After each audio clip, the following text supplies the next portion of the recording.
Killer paradox drama हाल ही में release हुआ है। इसके टोटल 8 एपिसोड हैं। अगर आपको विजिलेंटी की तरह डार्क हीरो ड्रामास पसंद हैं, तो ये ड्रामा जरूर देखना। बिना किसी देरी के एपिसोड 1 को स्टार्ट करते हैं। हमारे ड्रामे के हीरो का नाम ई तांग है। इसकी फैमिली में है माँ बाप और बहन योंग। इसकी बहन की शादी होने वाली है। ई तांग अलग रहता है, वो कभी कभार अपने घर आता है। ये खुद एक कॉलेज स्टूडेंट है, इसे कनाडा जाने का शौक है। कॉलेज में ये अपने दोस्त ग्योंग वॉन से बात करता है। ये दोनों हाई स्कूल के टाइम से दोस्त हैं। मी कहती है तुम दोनों हाई स्कूल से दोस्त हो, लेकिन कभी अपने हाई स्कूल के बारे में बात नहीं करते। ग्योंगवॉन बहाना डालता है, मैं नहीं चाहता तुम अपने आप को आउटसाइडर फील करो। असल में ये हाई स्कूल के बारे में इसलिए बात नहीं करते क्योंकि इन्हें हाई स्कूल में कुछ लड़के बुली किया करते थे। तांग कहता है वो अपनी जिंदगी में कुछ अलग करना चाहता है। रात को ये कनाडा के रॉकी माउंटेन्स का व्लॉग देखता है। इसकी घर की हालत ऐसी है जैसे महीनों से यहाँ सफाई नहीं हुई। ये अपने लिए रॉकी माउंटेन्स की पिक्चर मंगवाता है। तांग को ये तस्वीर दीवार पर लगानी थी। कील ठोकने के लिए उसके पास हैमर नहीं था, तो वो बर्फ बनी हुई पानी की बोतल से कील ठोकने की कोशिश करता है। यह आइडिया काम नहीं करता। कन्वीनियंस स्टोर में कस्टमर लड़की से कहता है उनके स्टोर का खाना खराब है, वो उसके पैसे वापस करे। लड़की को पता था खाना खराब नहीं है। उसकी बदतमीजी देखते हुए वो उसके पैसे वापस करती है। तांग आता है, वो इसी कन्वीनियंस स्टोर में पार्ट टाइम जॉब करता है। अभी उसकी शिफ्ट का टाइम है। वो यहाँ 4 बजे से रात 10 बजे तक काम करता है। कभी कभी मक्खियाँ भी मारता है। रात को एक कस्टमर आता है, इसने काफी शराब पी रखी है। वो उससे सिगरेट का पैकेट मांगता है। तांग उसे दे देता है। शराबी आदमी उसे 1 पैकेट के पैसे देकर 2 पैकेट मांगता है। तांग उससे और पैसे मांगता है। वो शराबी आदमी उसे गंदा इशारा करता है। फिर वो उसे अपने खाने और पीने के लिए कुछ लाने का बोलता है। वो अपने दोस्त के पास जाकर बैठ जाता है। तांग उससे कहता है बिना पैसे पे किए मैं तुम्हें कुछ भी लाकर नहीं दे सकता। शराबी आदमी उसे गालियाँ देने लगता है। उसका दोस्त उसे रोकता है। वो उसकी तरफ से तांग से माफी मांगता है। वो कहता है आज मेरे दोस्त का दिन खराब था, इसलिए वो ऐसे बिहेव कर रहा है। नॉर्मली वो ऐसा नहीं करता, वो उसके लिए खाना खरीदता है। खैर उनके जाने के बाद उनकी फैलाई हुई गंदगी को तांग साफ करता है।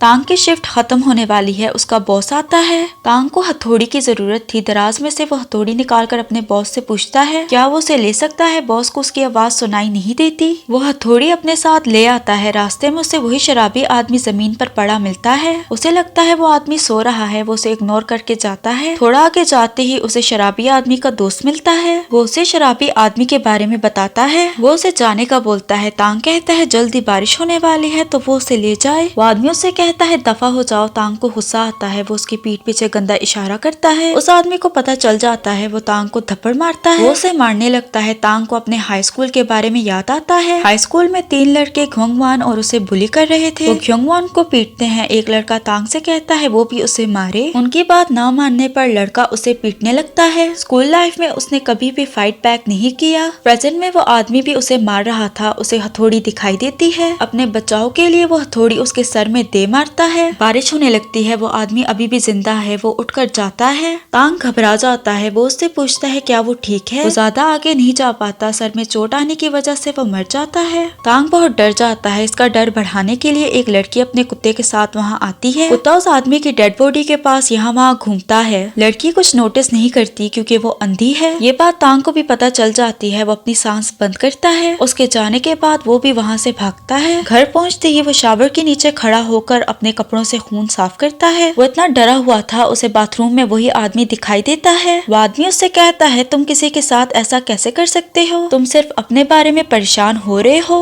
अब सारी रात तुम्हें कैसे नींद आएगी। मेरी बीमार माँ और 3 बच्चे हैं। तुमने मेरे साथ ऐसा क्यों किया। दरवाजे पर खटखटाने की आवाज आती है। वो बहुत ज्यादा घबराया हुआ था। उसे पुलिस पकड़ कर ले जाती है। ये इसका ख्याल था। दरवाजे पर उसका दोस्त ग्योंगवॉन है। वो भी इसके साथ इसी रूम में रहता है। वो आते ही सो जाता है। तांग सर्च करता है अगर किसी को गलती से मारा जाए तो कितनी सजा मिलती है। इसके मोबाइल की स्क्रीन भी टूट गई है। तांग को पूरा यकीन था वो पकड़ा जाएगा। सायरन की आवाज आती है। तांग उठता है। बाहर देखने पर पता चलता है पुलिस किसी और आदमी को पकड़ने आई थी। तांग ग्योंगवॉन से पूछता है कीहोन और उसकी गैंग पता नहीं क्या कर रही होगी। ये वही 3 लड़के हैं जो इन्हें बुली किया करते थे। अभी भी वो अपनी जिंदगी बुरे तरीके से गुजार रहे होंगे। ग्योंगवॉन जो अभी तक सोया हुआ था जागकर उसे रिप्लाई करता है वो काफी बढ़िया जिंदगी गुजार रहे हैं। मैंने इंस्टाग्राम में उन्हें देखा है। कीहोन का अपना बिजनेस है। एक टीचर बन गया है और दूसरे की शादी हो गई है। सारे अच्छी जिंदगी गुजार रहे हैं। तांग को याद आता है उसने अपनी गर्लफ्रेंड पर चीट किया था। उसे उस वक्त भी लग रहा था वो पकड़ा जाएगा, लेकिन वो नहीं पकड़ा गया। इसके अलावा एक दफा हाई स्कूल में ग्योंगवॉन अपना टैबलेट ढूंढ रहा था। उसका टैबलेट तांग के पास था। तांग उस टैबलेट को चुरा लेता है। उस वक्त भी वो बच गया किसी ने उस पर शक नहीं किया। ख्योंगवान सो जाता है। पेंटिंग देखकर तांग को याद आता है उसने हथौड़ी वहीं पर गिराई है, अगर पुलिस वालों को वो मिल गई तो ये पकड़ा जाएगा। इसी टेंशन में वो पूरी रात नहीं सोता। सुबह का अलार्म बजता है। ख्योंगवान लेट हो गया था, वो जल्दी से घर से जाता है। कन्वीनियंस स्टोर का बॉस उसे कॉल करता है। वो उसे रिक्वेस्ट करता है आज लड़की अपनी शिफ्ट लगाने नहीं आई तो क्या वो उसकी जगह आ सकता है। तांग तैयार होता है लेकिन घर से बाहर जाने में उसे डर लग रहा था। सुबह पुलिस वाले क्राइम सीन पर थे। उस एरिया में कोई भी सीसीटीवी कैमरास नहीं है। हैरत की बात ये भी है वहाँ कोई भी हथौड़ी नहीं है। डिटेक्टिव नानगाम मरे हुए आदमी का बैग चेक करता है। उसमें उसे स्पीकर और कन्वीनियंस स्टोर का बैग मिलता है। नानगाम स्टोर पहुँचता है। अपनी आईडी दिखाकर वो कन्वीनियंस स्टोर की सीसीटीवी फुटेज मांगता है। वो बाहर जाकर बैठ जाता है तो हाई स्कूलर लड़के एक लड़की के बारे में बुराई कर रहे थे। उनमें से एक लड़का उससे लाइटर मांगता है। नानगाम कहता है मैं सिगरेट नहीं पीता, तुम जाने पहचाने लगते हो। वो उसे गुंडा कहता है। ये सुनकर लड़का उससे लड़ने लगता है। उसका दोस्त उसे रोकता है। फुटेज मिलने के बाद डिटेक्टिव योंगजे उसे पुलिस स्टेशन चलने का बोलता है। दोनों हाई स्कूलर्स को पता चल जाता है वो डिटेक्टिव है। नानगाम एक के बालों पर बबल चिपकाता है और उन्हें पुलिस स्टेशन ले आता है। डिटेक्टिव पार्क उन दोनों को समझाकर आखिरी वार्निंग देते हैं। डिटेक्टिव्स इस केस के बारे में डिस्कस करते हैं। उन्हें लग रहा था दोनों ने एक दूसरे को लड़ाई के दौरान मारा है। दूसरा डिटेक्टिव कहता है अगर ऐसा होता तो दोनों की डेड बॉडीज एक जगह पर होती। डिटेक्टिव पार्क कहता है हो सकता है दूसरे आदमी ने उसके सर पर मारा हो और थोड़ा आगे जाते ही वो मर गया होगा। खैर वो ये सब कुछ गेस कर रहे थे। नानगाम कन्वीनियंस स्टोर की फुटेज देखता है। बूढ़ा आदमी तांग के साथ बदतमीजी करता है। नानगाम कन्वीनियंस स्टोर पहुंचकर तांग के बारे में पूछता है।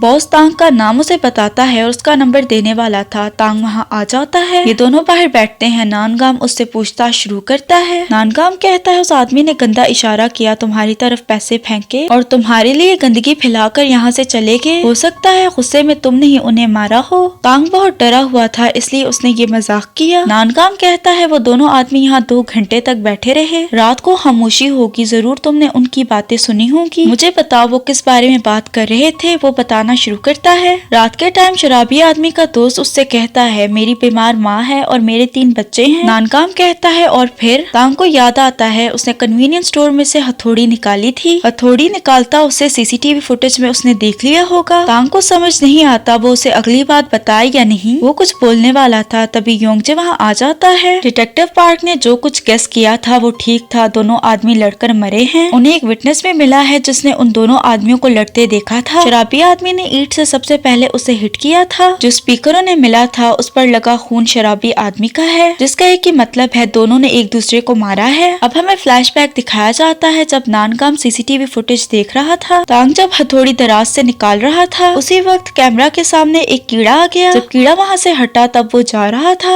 ये जा रहे थे। नानगाम योंगजे की तारीफ करता है क्योंकि योंगजे ने विटनेस को ढूंढा है। नानगाम योंगजे को समझाता है उसे लड़के के सामने केस के बारे में डिस्कस नहीं करना चाहिए था। तांग उसी गली से गुजर रहा था। कुछ लोग वहाँ सीसीटीवी कैमरास लगा रहे हैं। वो साथ में इसी केस के बारे में डिस्कस करते हैं। नानगाम शराबी आदमी के वाइफ से पूछताछ करता है। वो अपने हस्बैंड के दोस्त को 3 साल से जानती है। वो उसके हस्बैंड के साथ काम किया करता था। वो उनके घर में रहने लग गया। शराबी आदमी की वाइफ कहती है वो बहुत अच्छा था, इतना अच्छा कि उन दोनों का आपस में चक्कर चलने लग गया। वो जल्दी अपने हस्बैंड से तलाक लेकर उससे शादी करने वाली थी। डिटेक्टिव पार्क को हैरत होती है। वो उसके कैरेक्टर के बारे में बातें करता है। इनके चक्कर की वजह से तभी शराबी आदमी ने ईंट से उसे मारा होगा। नानगाम को कुछ ठीक नहीं लगता। ईंट पर उन्हें शराबी आदमी के दोस्त का खून लगा नहीं मिला। मैंने जरूर इस आदमी को कहीं देखा है। वो डिटेक्टिव पार्क को उस आदमी का बैकग्राउंड चेक करने का बोलता है। नानगाम फिर से कन्वीनियंस स्टोर आता है। वो बबल गम लेने के बहाने वहाँ आता है और ईतांग से कहता है कोई लोग जब मर्डर विक्टिम्स को मरने से पहले आखिरी दफा देखते हैं ऐसे लोगों को बाद में ट्रॉमा होता है। मैंने तुम्हें कुछ ज्यादा ही डरा दिया था। वो उससे अच्छी अच्छी बातें करके जाता है। तांग कहता है दोबारा जरूर आइएगा। नानगाम कहता है वो दोबारा यहाँ नहीं आने वाला। तांग की जान में जान आती है। रात को ख्योंगवान उससे मिलने आता है। ना तुम स्कूल आ रहे हो और ना अपनी कॉल्स उठा रहे हो। तांग कहता है उसका मोबाइल टूट गया है और फैमिली प्रॉब्लम की वजह से वो स्कूल नहीं आ रहा। ख्योंगवान उसे बताता है कल डिटेक्टिव्स मुझसे और म्योंग से तुम्हारे बारे में पूछ रहे थे, यही कि मर्डर के वक्त तुम कहाँ थे। वैसे पूछ रहे थे जैसे तुम कातिल हो।